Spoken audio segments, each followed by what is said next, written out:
حي على الصلاة حي على الفلاح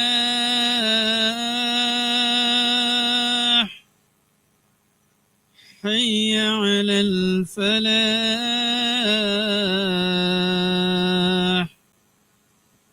الله أكبر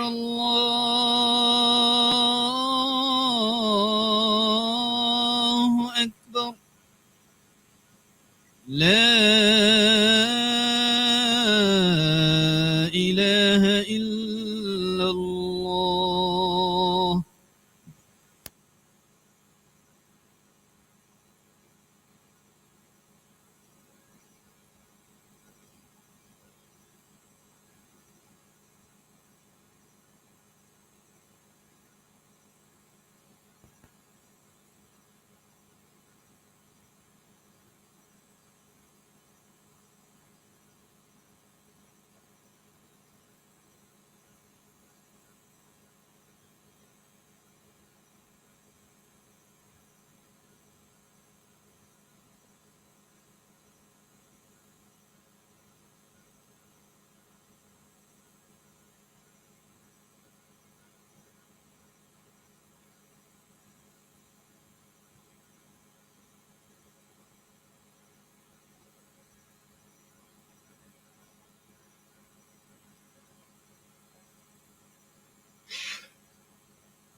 الله أكبر الله أكبر الله أكبر الله أكبر أشهد أن لا إله إلا الله وأشهد أن لا إله إلا الله أشهد أن محمدا رسول الله أشهد أن محمدا رسول الله حي على الصلاة حي على الصلاة حي على الفلاح حي على الفلاح قد قامت الصلاة قد قامت الصلاة الله أكبر الله أكبر لا إله إلا الله. Everyone who is straight in the line, please. Allahu Akbar.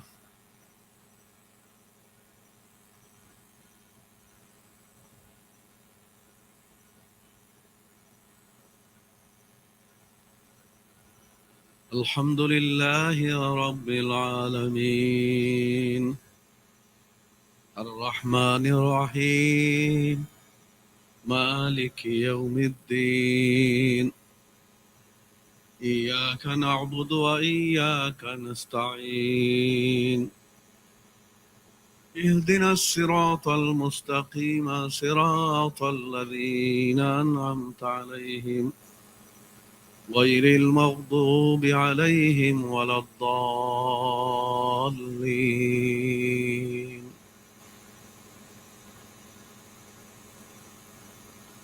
يا أيها الذين آمنوا لا تلهكم أموالكم ولا أولادكم عن ذكر الله ومن يفعل ذلك فأولئك هم الخاسرون. وأنفقوا مما رزقناكم من قبل أن يأتي أحدكم الموت فيقول رب لولا أخرتني إلى أجل قريب فأصدق وأكن من الصالحين. ولن يؤخر الله نفسا إذا جاء أجلها والله خبير بما تعملون. الله أكبر.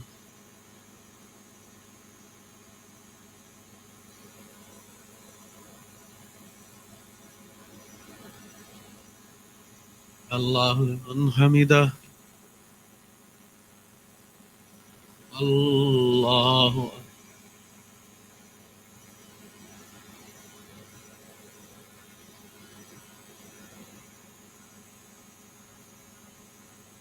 الله أكبر. الله أكبر.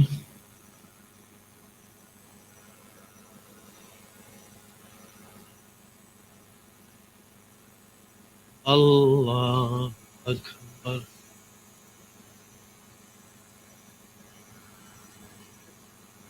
الحمد لله رب العالمين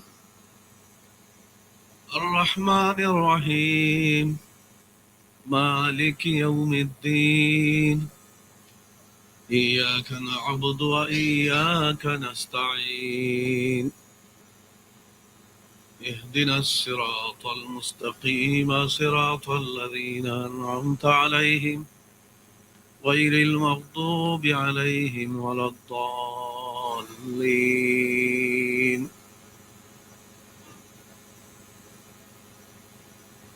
ألم تر كيف فعل ربك بأصحاب الفيل ألم يجعل كيدهم في تضليل وأرسل عليهم طيرا أبابيل ترميهم بحجارة من سجيل فجعلهم كعصف مأكول. الله أكبر.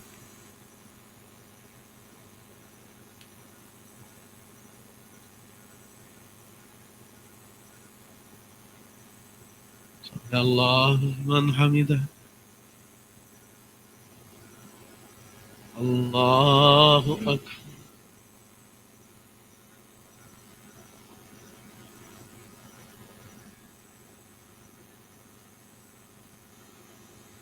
الله أكبر. الله أكبر.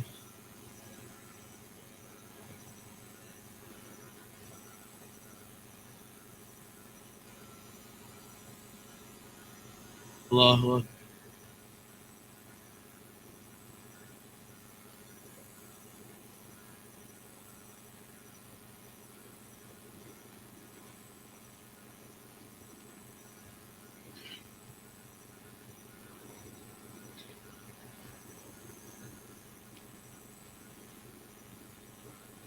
الله أكبر.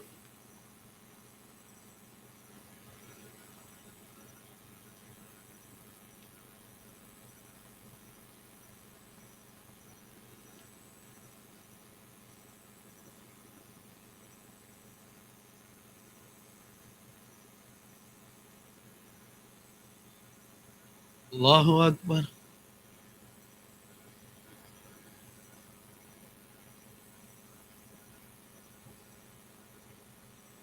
سمع الله لمن حمده.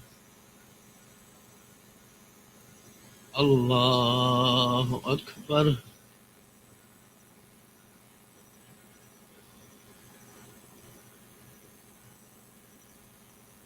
Allahu Akbar. Allahu Akbar.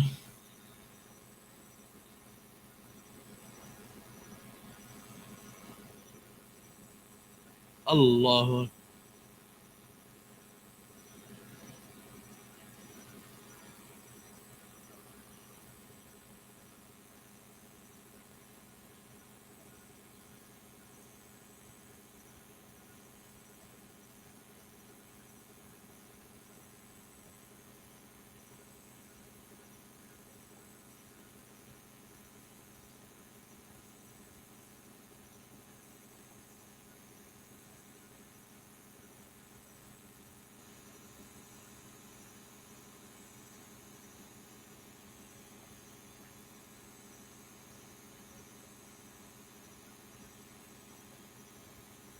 السلام عليكم ورحمة الله.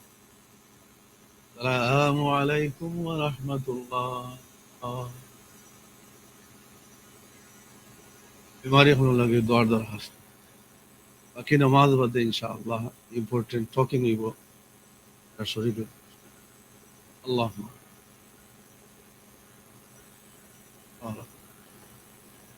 اللهم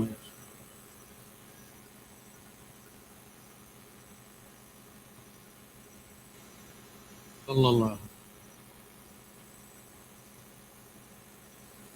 رحمتك.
Oh,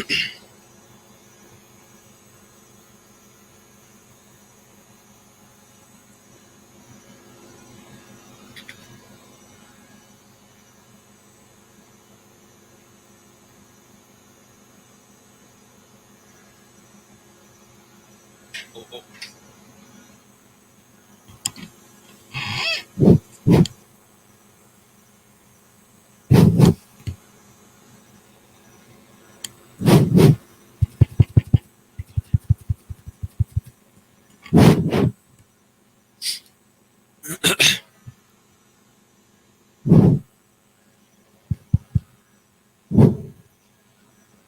الحمد لله رب العالمين والصلاة والسلام على أفضل الأنبياء والمرسلين وعلى آله وأصحابه أجمعين. يقول الله عز وجل: إنا نحن نزلنا الذكر وإنا له لحافظون. Last week, I introduced everyone to this one book that I wanted a lot of people to buy. Okay? Specific book, and it's a very comprehensive book. I told you that it's one of the most comprehensive books written in the English language. Okay? Anyone that doesn't have the copy, inshallah, buy it. I'm going to try to go through as many of the virtues as I can from this book, especially those virtues which I didn't mention last week from Hafid al-Mundhiri, his teacher's book. Again, this book is very, it focuses on authentic narrations. That's why you'll see in a lot of those chapters, he keeps on repeating certain hadiths when there's no other authentic virtues on those surahs or on those verses. So he keeps on repeating every single chapter, like this surah, he keeps on repeating that same virtue over and over again in many surahs.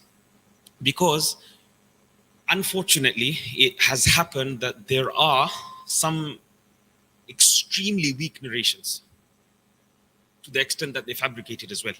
Okay? And as we know, extremely weak narrations are completely rejected, even in Fadailul A'mal.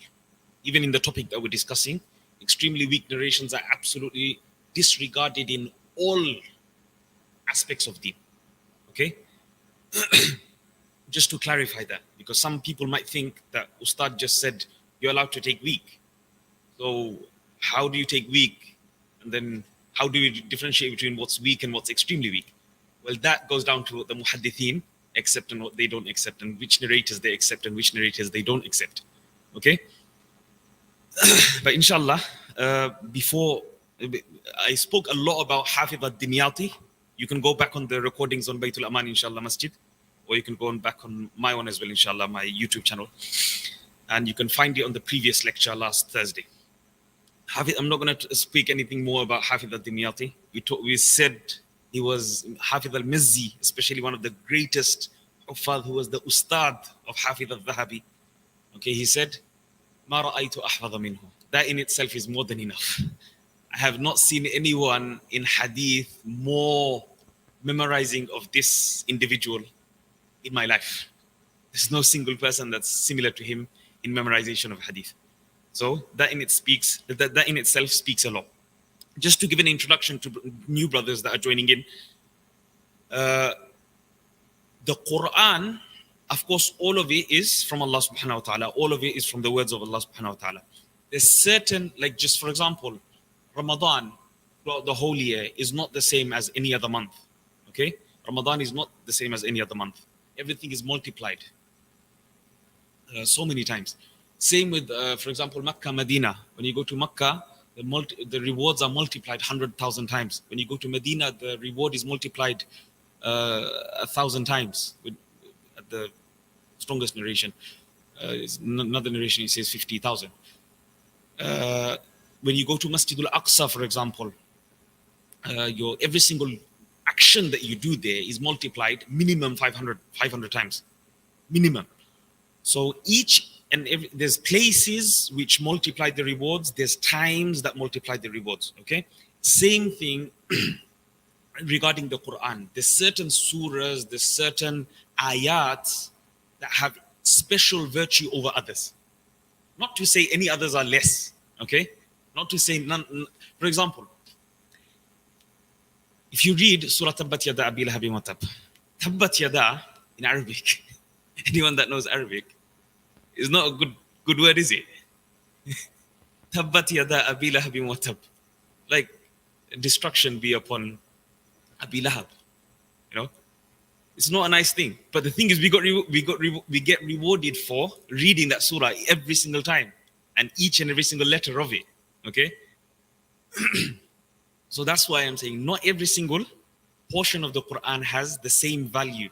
Okay, Allah Subhanahu wa Taala loves to be praised. Like, for example, Ayatul Kursi we spoke about last week. He loves to be praised in a certain way sometimes. And if you do that, then he guarantees you certain things. If you read it after every single salah, then he's got you guaranteed for the next salah. If you die within the next salah, then inshallah, if you do close your eyes within that time, then inshallah your paradise is guaranteed without any accountability. Inshallah, that's the guarantee. So there's certain days which some surahs are more, we are told to read. For example, Surah Kahf, we done that last week a bit. We read on every Fridays, isn't it?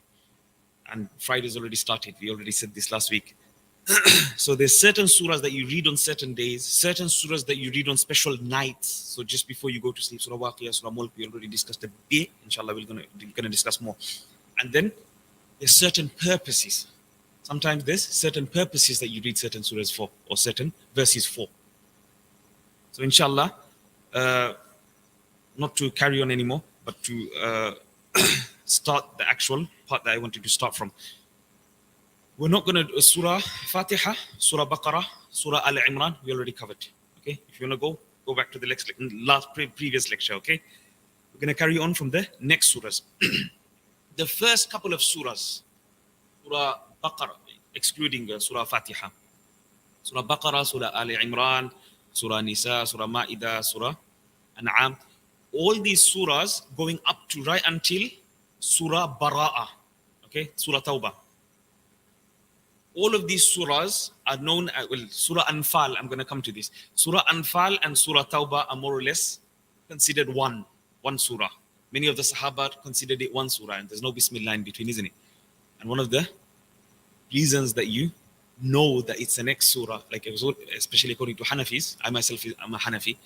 So according to us, Surah Bismillah is a part of the Quran, not to be mistaken, okay?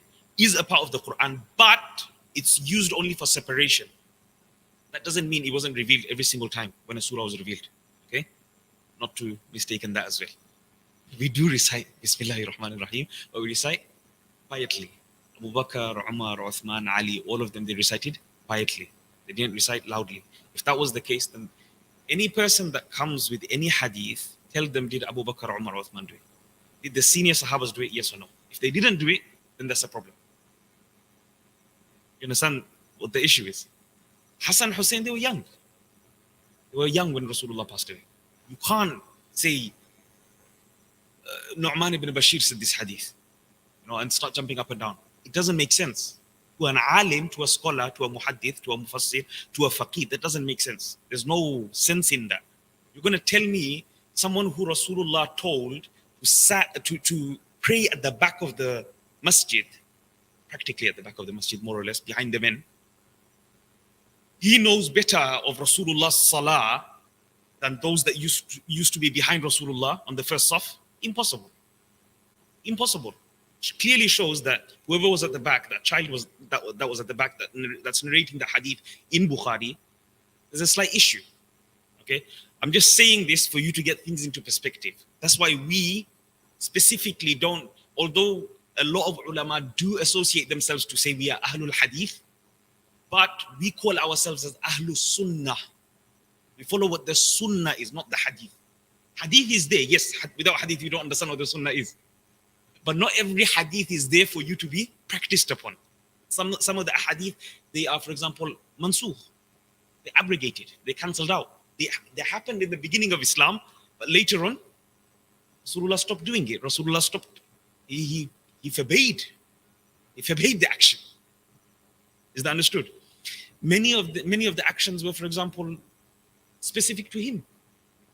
Many of the actions were because of other reasons. Okay? Like, for example, standing and urinating. That can't be sunnah, can it?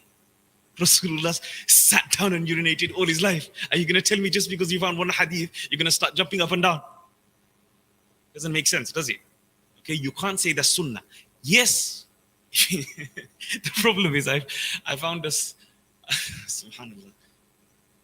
When we were studying in the third year, when I was in South Africa, there was a student from Tanzania. I'm not going to mention his name. There was a student from Tanzania. He read in one of the books of Imam Shawkani. Imam Shawkani is very famous. He's one of the great hadith scholars. He read inside Nailul Awtar that to stand and urinate is sunnah. Who said it? Imam Nawawi said it. We're in big problems, isn't it? Shaykh al-Islam, Hafiz al-Dunya, is saying to stand and urinate is sunnah. Who's even narrating this? Shawkani. How do you solve this problem? Astaghfirullah. Deficiency in understanding is the biggest problem that we have. Ignorance is the biggest problem that we have. Just because the Imam goes against our opinion that we understand, we think we understand deen. You don't know why the Imam is going against you in a million ways. You understand?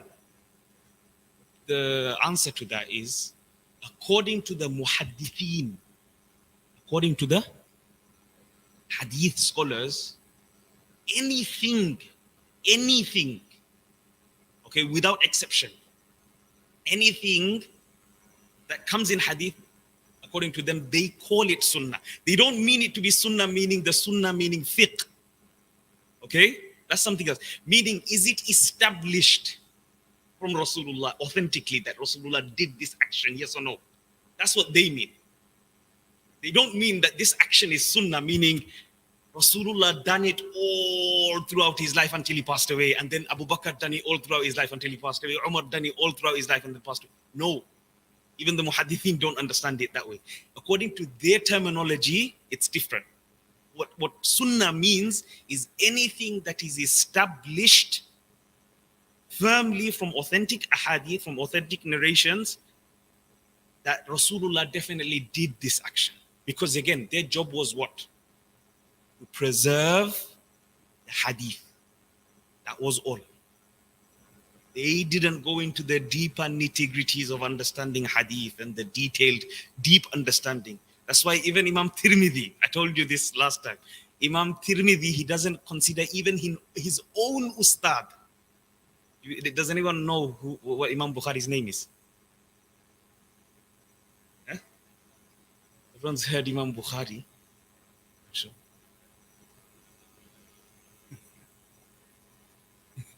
Yeah? Muhammad, good, mashallah. He's got the first part. Muhammad bin Ismail. Mashallah. Allah barik fi. Muhammad bin Ismail. Muhammad bin Ismail was the ustad of Imam Tirmidhi, the Sahib al-Sunan, author of the Sunan. Imam al-Tirmidhi, not in one place. Not in one single place of his whole book from beginning to end. You can search it. We studied it from cover to cover with the ustad, with the complete explanation from beginning to end, from first hadith to last hadith, with the sanad, muttasil to Rasulullah.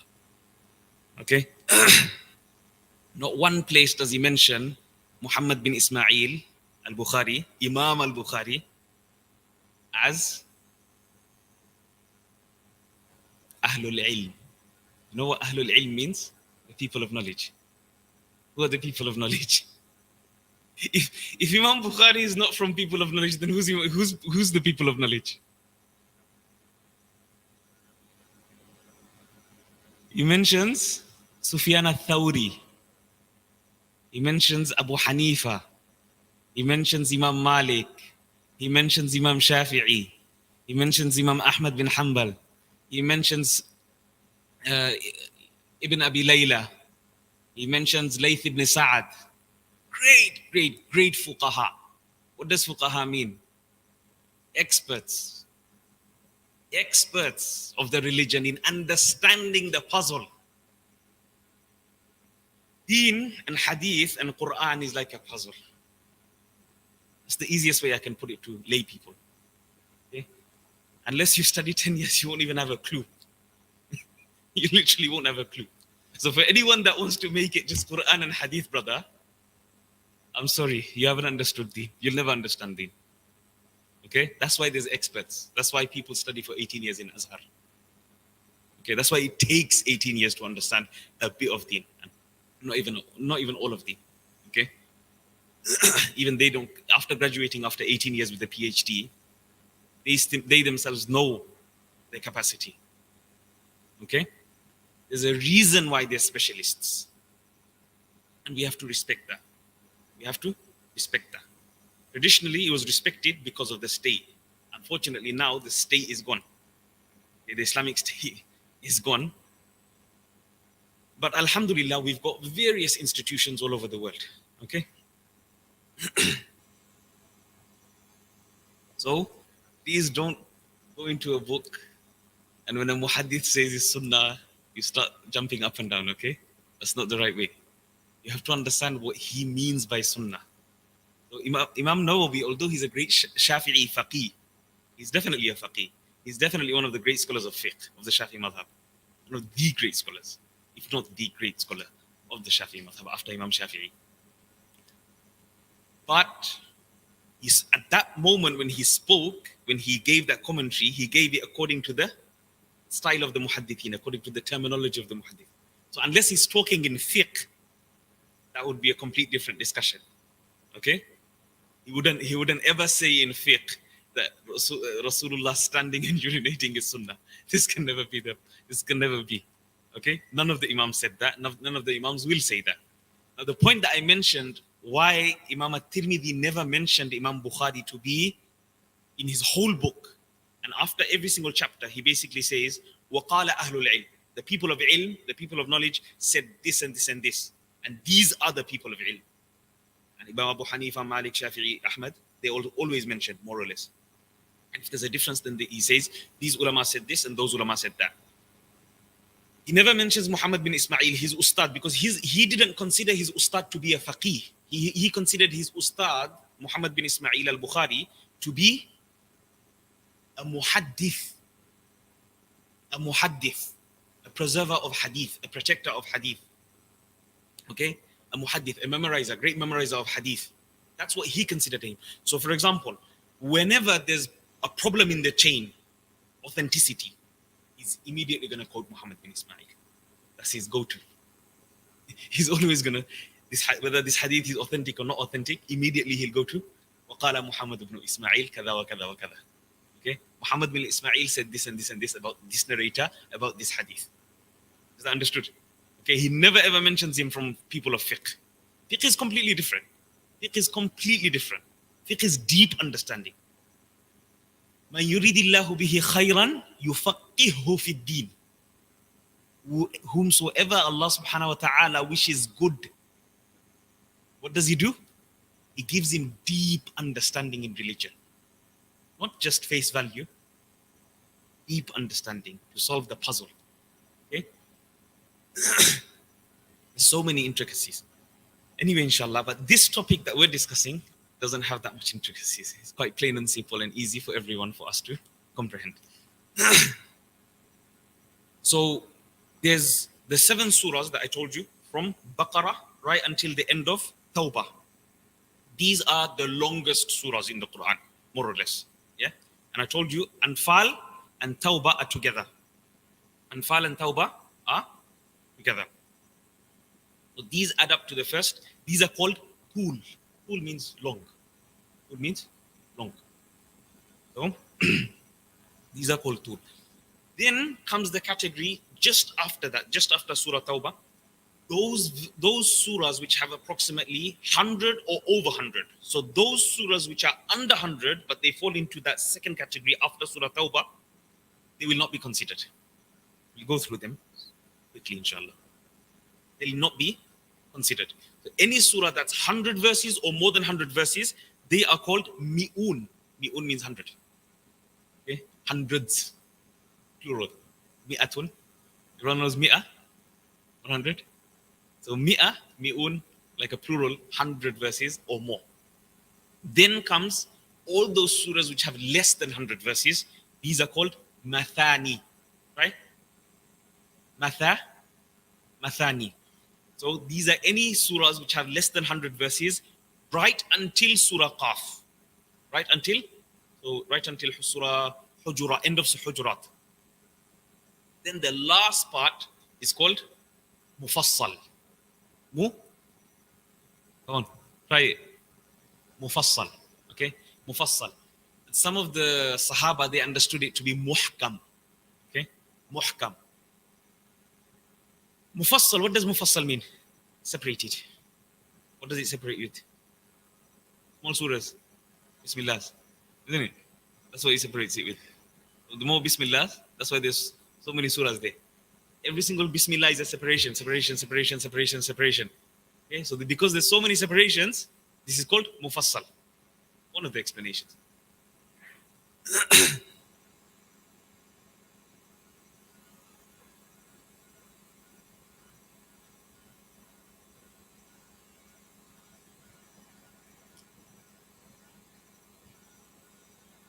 Now, the first narration that we're going to discuss, inshallah.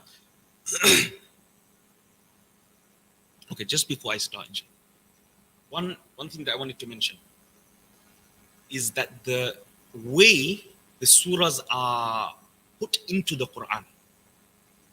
This surah, because we know the Quran was revealed over 23 years. It wasn't revealed as a book form. So therefore, every single year when Jibreel alayhi salam used to come down in Ramadan, he used to revise the whole Quran with Rasulullah. Whenever he used to revise the Quran, he would always, not just that time, okay, not specifically to that time, but also other times throughout the year as well. That was like a revision. Like Hufazul Quran, like myself. For us, Tarawih is the best revision because your nerves are so high. It doesn't matter how many years you've been doing it. You could be doing it for 17 years like myself. It still doesn't do justice. Every single time they put you to the Musalla, that's it. The first 3 days you're shaking, no matter what. SubhanAllah. It's a great responsibility. End of the day, it's a great, massive responsibility. You're taking on, just as it is rewarding, likewise, it's a massive responsibility that you have of all the people that are behind you. Just like you're going to get the reward of them, there's, inshallah, and at the same time, you take the burden of all the laws, you abide by all the laws of Salah, of Quran, of everything, If you make mistakes, you need to fix them up, isn't it? Make a major mistake. If it's something that breaks the Salah, you must immediately, if someone doesn't correct you, it becomes really problematic because you need to repeat that whole two rakats. And our sasas, our uncles, they get very angry sometimes. Where's Hafiz doing? He's not eating iftar properly. We can't eat iftar. I'm sorry. If we eat iftar, we won't be coming and leading. So, Allah. Our iftar is after Tarawih, by the way. Just for all of you to know. Allah. It's amazing. Ramadan is absolute. Anyway, the arrangement of the Quran, the arrangement of the surahs of the Quran are all tawqifi. Say the tawqifi. They're from Allah subhanahu wa ta'ala, they're from Jibreel alayhi salam, they're from Rasulullah. He specifically said, this surah, put this surah after that surah, put this surah after that surah. When we go through the scribes of the Quran, like Zayd ibn Thabit and Ubay ibn Ka'ab and all the other scribes of the Quran, Ibn Mas'ud and many others of the Sahaba, it's approximately 65. Okay, 65 that we know. 65 that we know. Okay, not to say that they were only limited to 65. 65 that we know through all the research, even current research. So even the order of the Quran, the systematic order of the Quran and the surahs that go in order, all of that is from Rasulullah. All of that is from Jibreel, all of that is from Allah subhanahu wa ta'ala. Just for us not to, even the verses, because couple of verses came down. Rasulullah said, put this verse between this verse and that verse. And we've got many hadith like this, okay, telling us this exact same thing. Put these 5 verses in between this verse and this verse and that verse.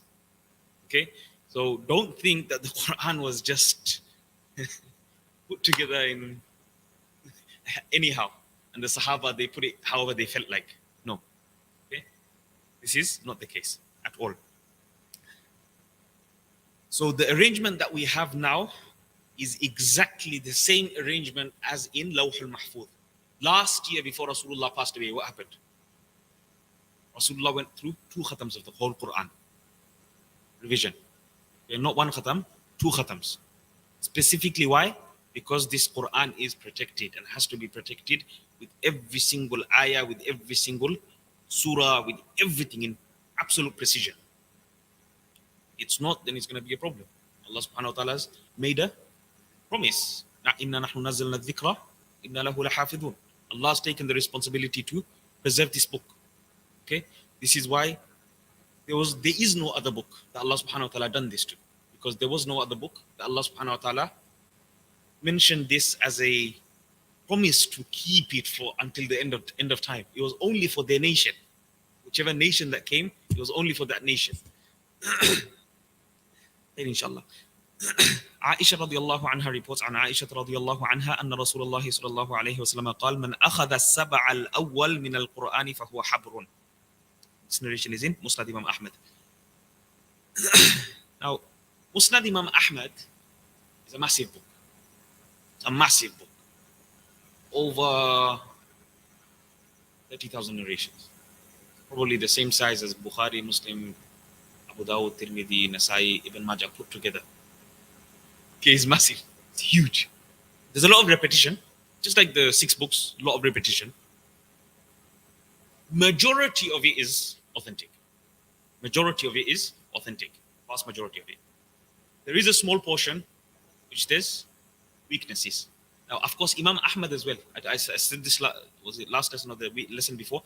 Imam Ahmad himself accepts weak hadith. Okay? Even in fiqh. Especially in Fadail al-A'mal. Even in fiqh, when there is no other option but to take weak hadith, he takes weak hadith in fiqh as well. Okay? Just because some brothers, they're inside that mode. Unfortunately, this is the case in our times, that people think that it's just authentic my way or the highway. Okay? It's either you take the authentic one or either you. Imam Ahmad didn't do it. He was a memorizer of 1 million hadith, million narrations, million chains. Okay, just for our understanding. Even he himself didn't do it. The greatest muhaddith of the world, the Ustad of Imam Bukhari. He himself didn't. Imam Bukhari himself narrates weak hadith. Imam Bukhari himself, the Don himself, not in his book, not in his Sahih. Sahih, that's a specific condition that he made, not to narrate weak hadith. But in his Tarikh al-Kabir, Tarikh al-Awsat, Tarikh al-Saghir, all of them he mentions weak hadith. Many. Adab al-Mufrad, another amazing hadith. Manners in Islam. Very famous book. Studied all over the globe. Many weak hadith. Many. Not even 1 or 2. Many. Go through all the chapters. Many. Imam Bukhari wasn't of the madhab that if it's a ta'if hadith, immediately reject it. No. Wrong. Although you've got it completely misunderstood. No. So, we take religion from the people who understand religion. We take hadith from those who understand hadith. Take fiqh from the people who, each person has the expertise. You can't just come and say, look, I want to understand Quran the way I feel like. Rasulullah prohibited that, forbade that. Not your choice. It's not your domain to comment. Is that understood? You're not a master of these 15 subjects, at the bare minimum. You're not allowed to commentate on the Quran. All we are allowed to do, even as scholars, we don't even have the authority to. 10 years of studies is nothing. It's a joke. You understand? We don't even have that authority. The person who's mastered those 15 subjects that the ulama quote, like Imam Suyuti and many others, that person can do his own ijtihad in the verses of the Quran. Because he's got a full scope of deen. He's got a full understanding of deen. A person just can't come say, okay, I'm a doctor, I'm an engineer, I'm a this, I'm a that, I'm a pilot, and start making up their own views in Quran. This is wrong. Absolutely wrong. This is haram. You won't be, even if you're right, you're still wrong. Rasulullah said, even if a person is right, he's still wrong. Because he done it without It's like a normal person trying to do surgery. Even if he gets the surgery right, he's still going to be jailed, isn't it? Still going to be imprisoned. That's the same thing. This is deen. This is even much. Surgery is nothing. One person's life. This is the whole dunya's life. You understand how dangerous this is? Even us, we are only allowed to quote from the masters of tafsir, of the mufassiri. We shouldn't be talking from. That's why I specifically prefer this method. I have a book. I know what I'm doing. I'm not saying anything out of my own mind and thoughts. So here, Aisha radiallahu anha reports, whoever masters these 7 surahs, memorizes these 7 surahs, masters these 7 surahs, acts upon these 7 surahs, he is habar. Habar means he's an extremely like a very good scholar. Very good scholar. And habar was one of the titles of Ibn Abbas. Everyone knows Ibn Abbas? One of the greatest mufassir of the Quran. Ibn Abbas, he was a child still when Rasulullah passed away. The majority of the knowledge, he didn't actually get it from Rasulullah. He actually got it from the senior Sahabas. Yes, he was respected for his knowledge because he had a deep understanding. Rasulullah made that dua, Allahumma faqihhu fid deen. Allahumma faqihhu, that word faqih. Okay?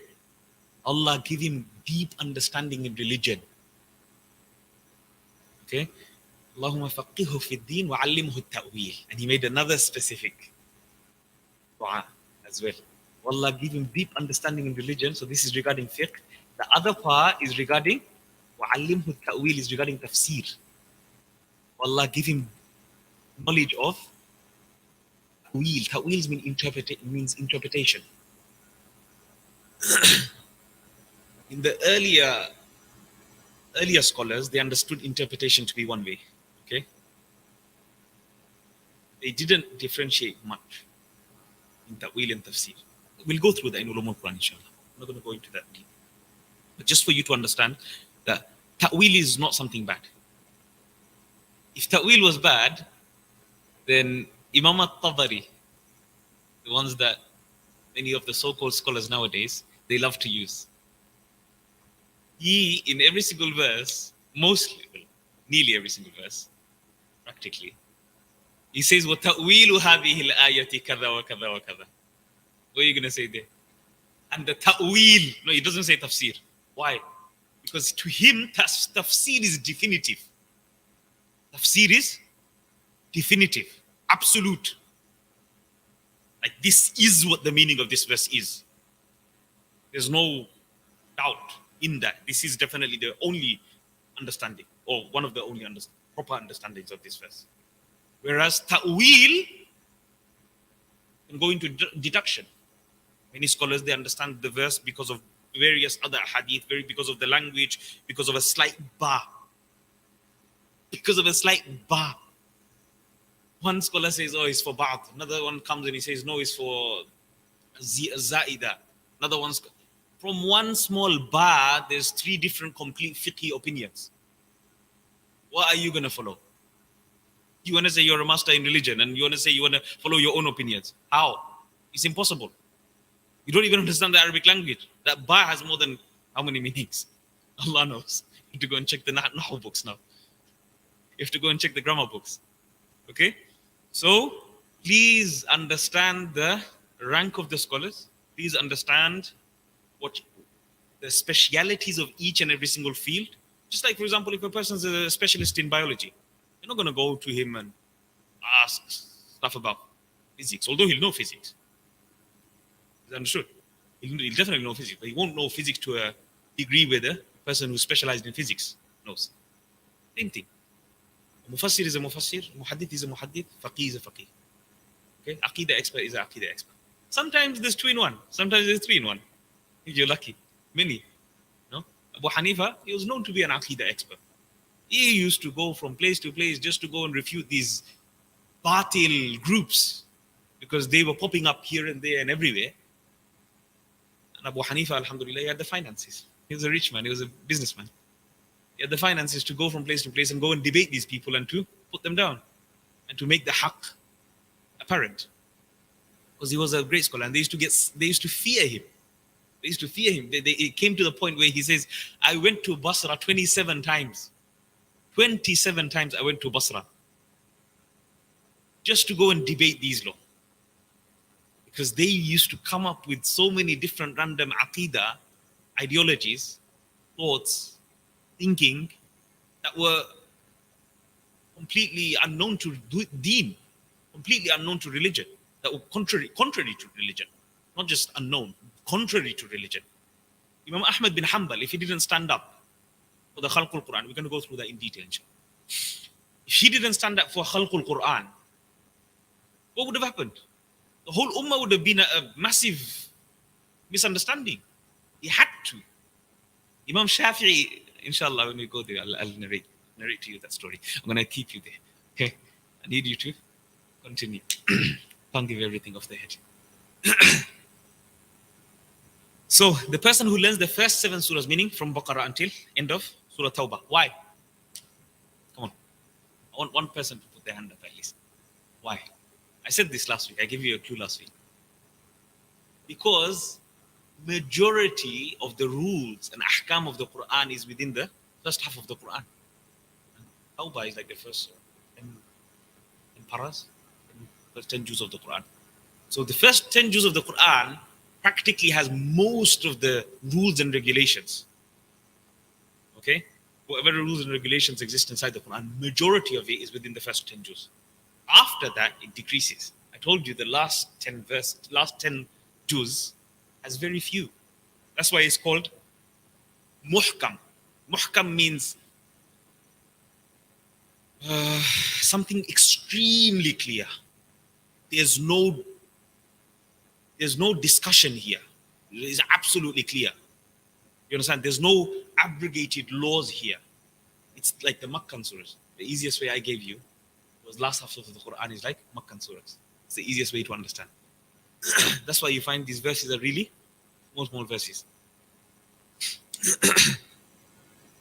And even the surahs are small, very small. So a lot of that stuff, there's no abrogation there. There's no abrogation at all.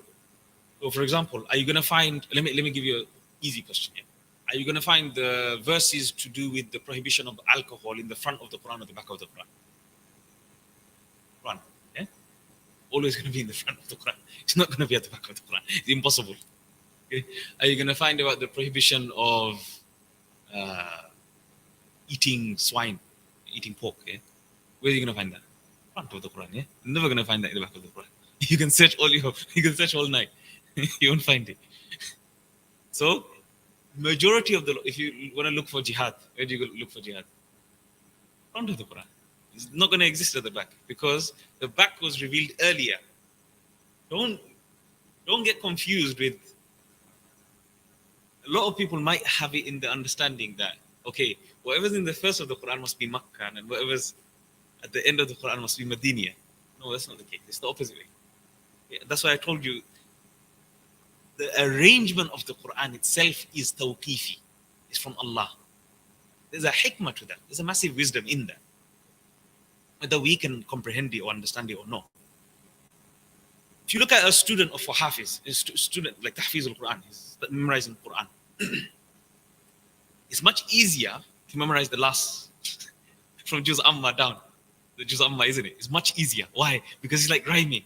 Amma yatasa'alun 'anil naba'il 'azim alladhi hum fihi mukhtalifun kalla say'alamun. Now if you tell him to recite alladhina yu'minuna bil ghaibi wa yuqimuna as-salata, ayah's not ending. When is he going to end? He needs to take breath. He's a child. He's a 7-year-old child learning here. He needs to learn how to pray salah. You're giving him verses. Ulaika ala hudam min rabbihim wa ulaika humul muflihun. Some of the verses are even longer, isn't it? Ayatul Kursi. Allahu la ilaha illa huwal hayyul qayyum. Nearly 6 lines. He's going to memorize 6 lines without taking a breath. You understand how hard it's going to be? But with the other way, Watteen, Zaytun, Turi Sinin, Wadal Baladil Amin. Easy, simple. He can learn it. There's massive wisdoms. Massive wisdom. We'll go through that, inshallah.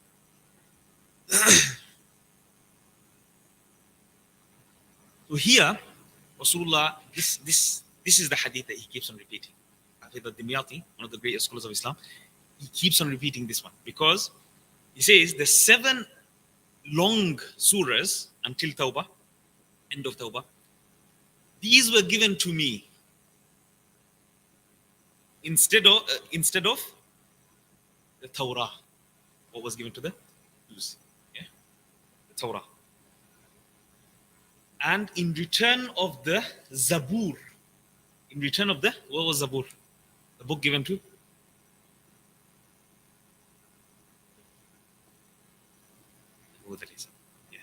Dawud alayhi salam. So in return of the Torah, I was given the 7 long surahs. In return of Zabur, I was given the Mi'un, the surahs that are 100 verses or more. Is that understood? The surahs that are 100 verses or more. And in return of Injil, what's Injil? Book given to Isa alayhi salam, the Bible, the original Bible. I was given Mathani. So all those surahs from after Surah Tawbah, from after Juz 10, so Juz 11, from Juz 11 all the way until Surah Hujurat. Any surah that has less than 100 verses is called Mathani. It's called Mathani. Any surah that has less than 100 verses, I was given those surahs in return for Injil. Okay? And then وَفُضِّلْتُ, I was given superiority over all prophets in the Mufassal. In the Mufassal. What is Mufassal? From Surah Qaf to Surah Nas. Qaf, not Kaf. Kaf is on Fridays, Qaf. Surah Qaf until Surah Nas. I was given superiority over all the Anbiya. So this is my speciality. Allah subhanahu wa ta'ala gave me this to become more superior over any other Anbiya that was ever sent. Because they were not given this. So, not to say that they, again, just so that a person doesn't misunderstand, not to say that if you see the resemblance, if you ponder upon the meaning, the first 7 surahs, the longer surahs, are to do with a lot of ahkam, a lot of rulings and laws. You look at the Jews, what do they have? Massive books, huge books, full of laws, isn't it? And their laws were strict, very strict, unbelievably strict. Okay? You go into some of the laws, it's like impractical. It's like really hard to follow. Alhamdulillah, Allah gave us ease, extremely easy laws compared to the Jews and the Christians. So, each of these surahs, each of these portions have a slight relation to these types of surahs as well.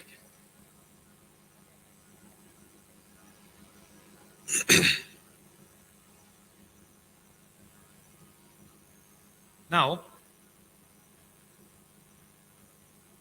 one of the verses in Surah Ma'idah, أنزلنا إليك الكتاب بالحق مصدقا لما بين يديه ومن الكتاب ومهيمنا عليه فاحكم بينهم بما أنزل الله.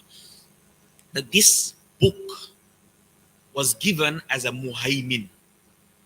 What is muhaymin? Muhaymin, something which is trustworthy, supreme, which is like a protector. It rules over everything that came before.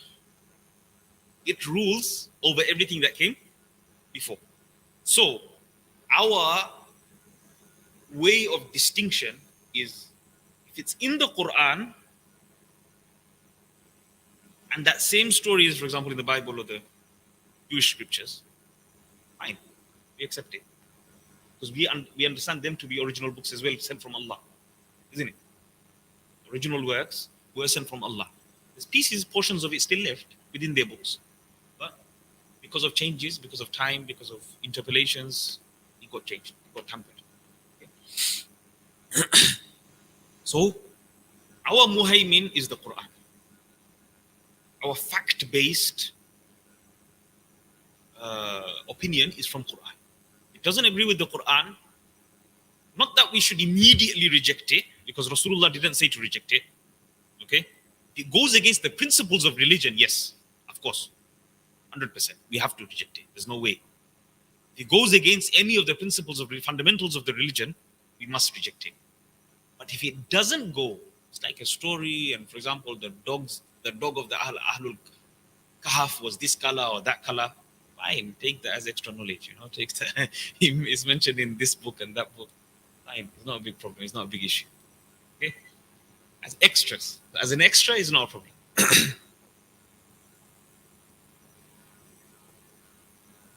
Just to mention, the Mi'un, they are Surah Yunus, Surah Hud, Surah Yusuf, Surah Nahl, Surah Isra, Surah Kahf, Surah Taha, Surah Anbiya, Surah Al-Mu'minun, Surah Shu'ara, and Surah Safat. So there's 11. 11. Okay, these 11.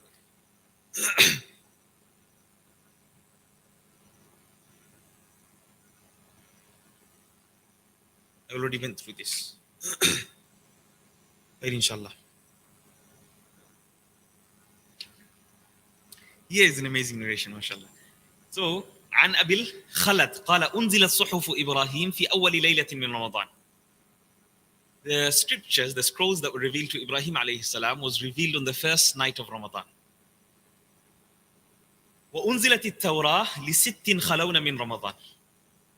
On the sixth night, the Torah was revealed in Ramadan. Ramadan is Ramadan. Ramadan is Ramadan. Ramadan is amazing. Allahu alam of the absolute haqiqah, but inshallah this is أخرجه ابن الدريس في فضائل القرآن وذكر السيوطي في الدر المنثور في تفسير سورة البقرة. This is most likely Sahih, accepted narration. If not Sahih, at least accepted. The scrolls of Ibrahim alayhi salam were revealed on the first night. The Torah was revealed in the sixth night of Ramadan. وأنزلت الزبور لاثنتي عشرة خلون من رمضان. 12th of Ramadan was Zabur, Dawud alayhi salam's book. وأنزل القرآن ل24 ليلة خلت من رمضان. Quran was revealed the 14th of Ramadan.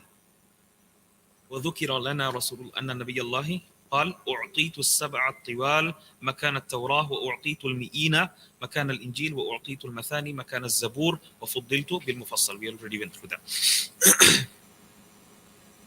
سورة مائدة عن مجاهد قال قال رسول الله صلى الله عليه وسلم علموا رجالكم سورة المائدة وعلموا نساءكم سورة نور.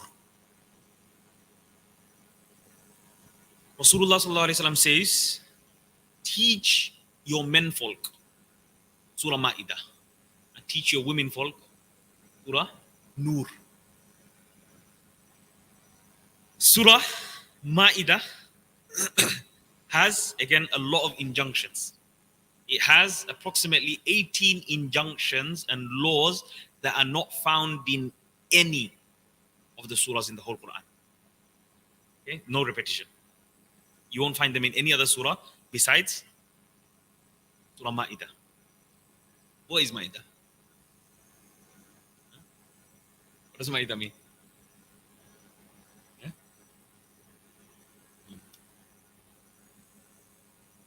Ma'idah is regarding, if you go to the last page of Surah Ma'idah, the Hawariyin, the helpers, Sahaba, we call Sahaba companions of Rasulullah. The companions of Jesus, Isa alayhi salam, they were called Hawariyin, helpers. They made a dua. Ya Allah, send down a tablecloth full of food. Because we want to satisfy Allah. We want to see a miracle, basically. We want to see a miracle. So that's why this surah is called Surah Al-Ma'idah.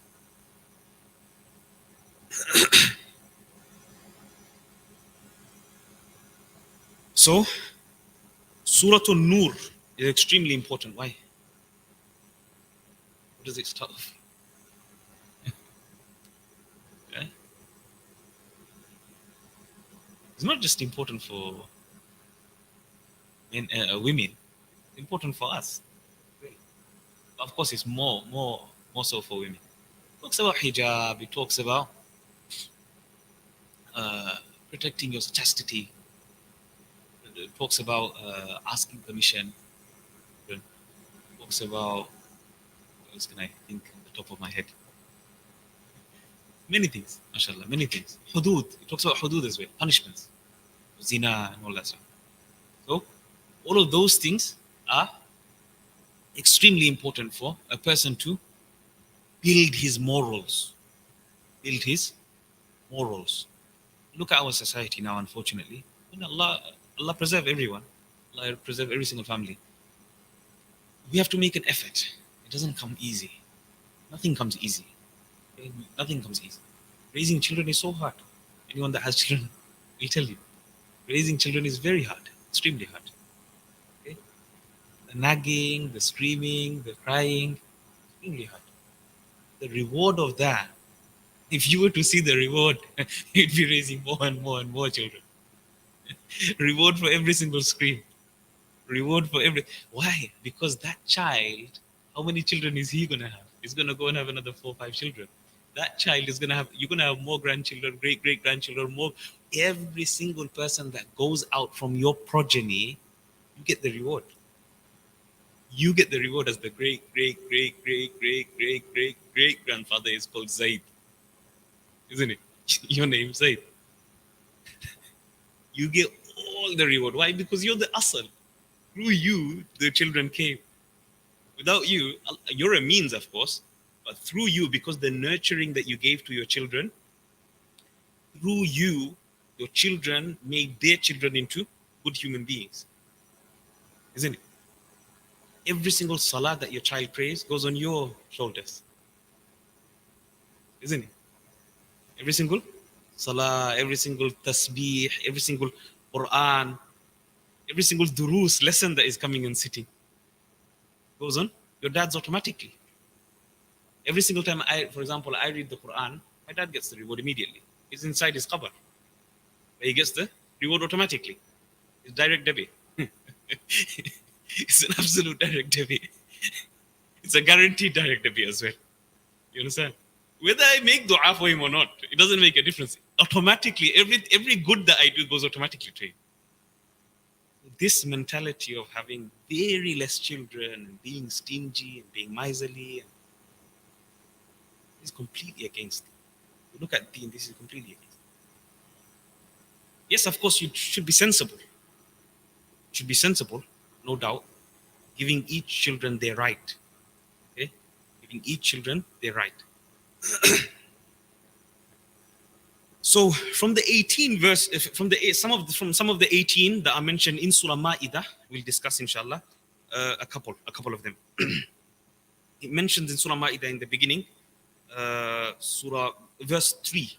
It mentions حرمت عليكم الميتة والدم ولحم الخنزير.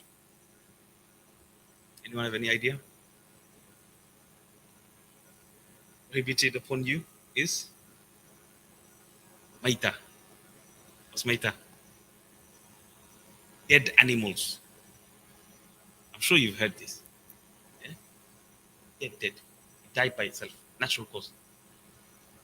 Or jumped off something. Dead. Absolutely dead. Unslaughtered. Absolutely haram. Absolutely haram according to all scholars. Ijma'an. You've heard this in Bangladesh. Be careful, yeah?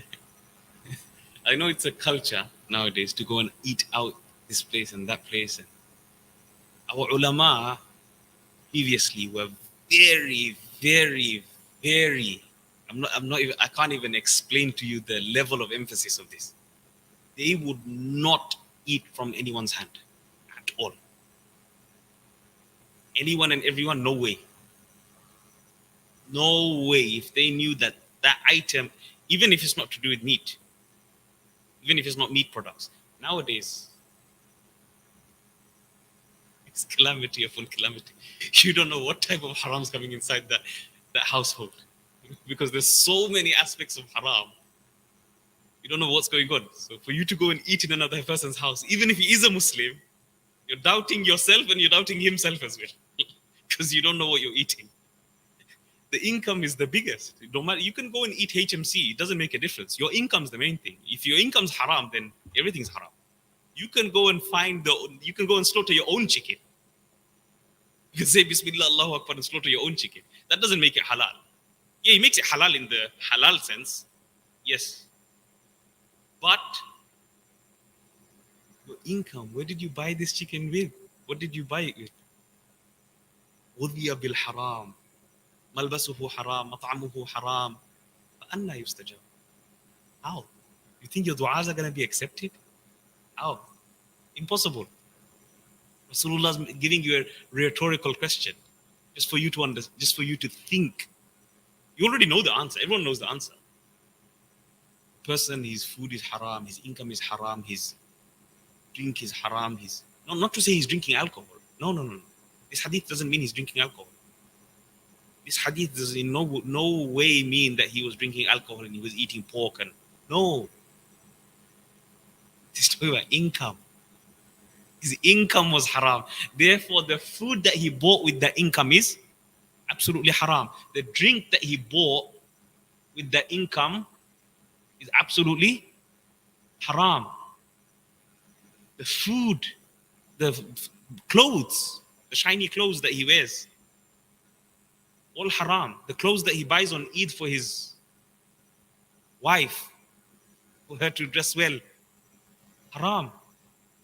غُذِيَ بِالْحَرَامِ. He's nourished in totally haram from top to bottom. How do you think that his dua is going to be accepted? Impossible. That's why be extremely careful. Haram wealth just takes a drop. Just takes one drop. A massive container of water, 200 liters. One drop of urine, what happens? You can make wudu there. You can make ghusl there. That's what haram is. As much as we want to make excuses for ourselves, we just do it. Shaitan is whispering. Waswasil khannas. Waswasil khannas. Continuous whisper. Angel at the same time. In some of the tafsir it mentions 21 angels. If you have one shaitan with you, then Allah has given you 21 angels with you. That's why you see the dominance in doing good in human beings is way more. Even if you want to do something bad, you know your feet don't want to go towards it sometimes. Because you know what you're doing. You're going in the ma'siyah of Allah. You're going in the disobedience of Allah. So this was one of the verses. That eating dead animals, any type of dead animals, is absolutely haram. Okay? I'm not going to mention the restaurants. There's some restaurants in Bangladesh. It's business. According to them, it's business. Muslim owners. They'll feed you haram. They'll feed you dead animals. Because they can get it for 1/10 of the price. Be careful. Be careful where you eat, whose hands the food is made from, all those things. Be extremely careful.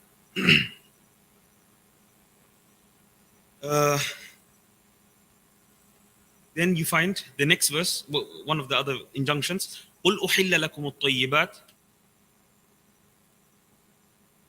Lawful. You know our minds.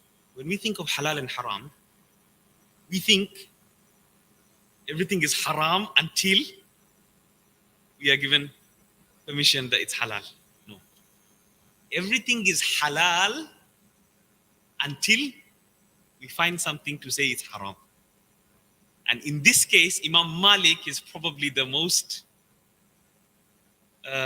free-minded, if you want to say. To him, anything which basically it doesn't come in actual text form from Rasulullah or from Allah, then it's completely permissible. That's why if you go Morocco, anyone been Morocco? Yeah? In Algeria? Tunisia?